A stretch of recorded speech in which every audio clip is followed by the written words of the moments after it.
எனக்கென வந்த தேவதையே சரிபாதி நீ அல்லவா நடக்கையில் உந்தன் கூட வரும்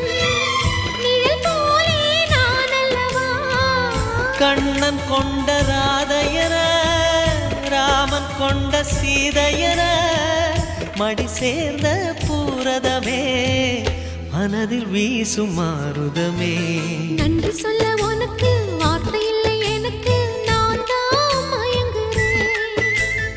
என்னுடைய மனச தந்துவிட்ட பிறகும் ஏம்மா கலங்குற நெடுங்காலம் நாம் பொறிச்ச தவத்தாலே நீ கிடைச்ச திருக்கோயில்